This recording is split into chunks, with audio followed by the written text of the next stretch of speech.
And reactions continue to trail remarks made by President Bola Ahmed Tinubu during his meeting with Catholic bishops at the State House on Tuesday. One viral statement that has dominated the conversation online was when he defended his administration against criticism over economic hardship, saying he inherited the assets and liabilities of his predecessor and insisting that before he was born, there was hunger in Nigeria. Let's take a look. I inherited the asset and liability of my predecessor. I so did. And I have been running with it. But this government has stabilized and there's prosperity on the horizon. The quality of life is improving. Yes, before I was born, there was hunger in this country. And I have no control of the population development of Nigeria, trajectory. And that is why you have membership in your various faiths and churches, to give hope to people and give commitment to humanity and the true sense of it. All right, Ayo, Nigerians are divided. Some agreeing that hunger and population growth are structural challenges no president can fix overnight. Others pointing out that fuel subsidy removal and naira devaluation have significantly worsened food costs under this administration. And I'll take some reactions on X before I come to you. Bruno wrote, inheriting past challenges is literally part of the job description of a president. Is there actually any government that succeeds without assets and liabilities? We need real solutions instead of endless reminders of the previous administration's mess by the president. Another ex-user, Legal, wrote, he made a quite striking comment about having no control of the population development trajectory of Nigeria. Asiwaju, conduct a census to know how many people are in the country, then plan accordingly. Why plan accordingly? It is important to know the percentage increase of the general population of Nigeria, the eligible voters, the unemployed, underemployed people, the elders, etc.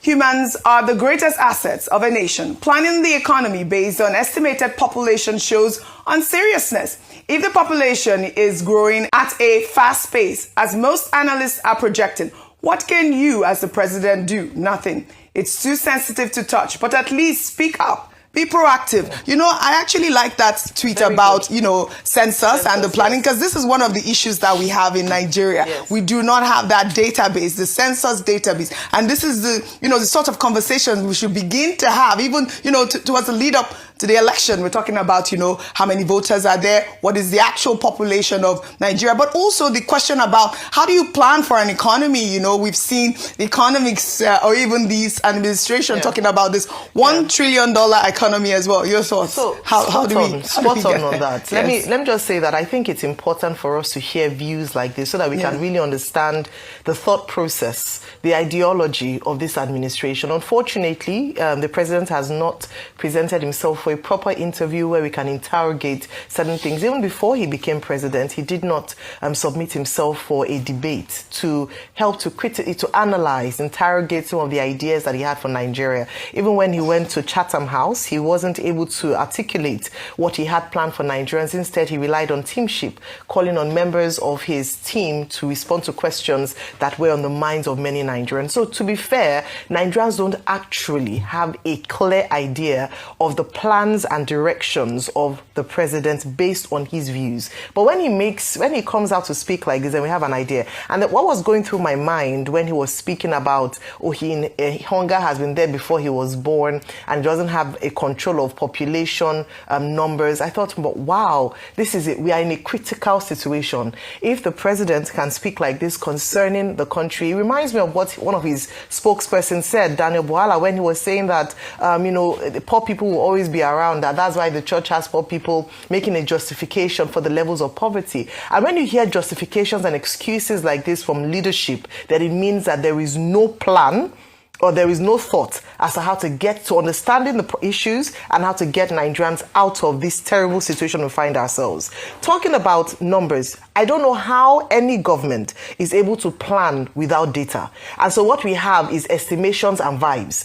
How it's feeling is almost, like how you go and check, let me see the forecast. You have no critical data to analyze and dimension the real issues. How can you talk about population control if you do not even understand the population, the rate of growth of population in Nigeria? You cannot give us that. The last administration, which the president said he inherited, had planned, had started conversations around a population census. They said they were not going to do it, they were going to leave it for the next administration to do. Since the last 3.5 years that President Tinubu has come into office, there's been no talks around population census. So we are still effectively planning in the dark. What happens with that is that it does not inspire confidence that we know where we are going as a nation, whether economically, whether planning for the most vulnerable, whether planning for poor people, whether the plans to make lives better for the poor. And that is a worrying situation. What I would suggest as I close is this. The president needs to give us numbers, data on how these policy reforms is talked about,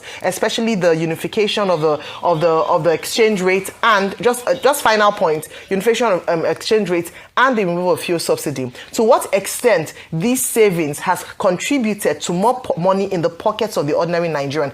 Actual data. Number two, jobs that have been created. What are the numbers of jobs that have been created? Not just estimations, not just vibes, but how many jobs have been created by this administration? Right. Just simple things like that, and not give excuses that any leader should not be making to his people. All right, we have to move, Dr. Bati. One sentence, please. It's unfortunate when the presidency says, well, hunger has been existent since even before he was born. Now, that, rubbishes this commitment, even by his own government, to agriculture as a primary responsibility and a primary target of government. Every government in Nigeria has always said agriculture, should be major focus to create jobs and to make sure that no child goes to bed hungry in Nigeria. It's like the president saying agriculture is not important. If people want to go to bed hungry, they can go to bed hungry because it's a fact of life, which has been there since he was born or before he was born. The second thing is planning without data. Planning without data is one of the major challenges in the development process.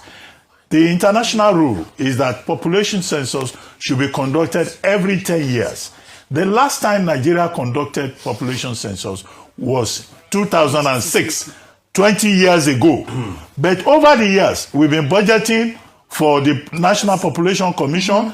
They will say they are doing birth and death registration census. At the end of the day, every government will say, we are planning for census. Money will be budgeted.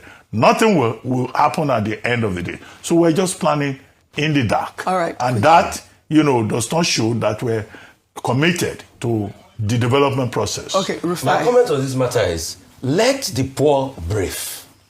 Don't suffocate them. That is the president's statement, Rufai. It's not your statement. Did you borrow it? Where did you borrow it from?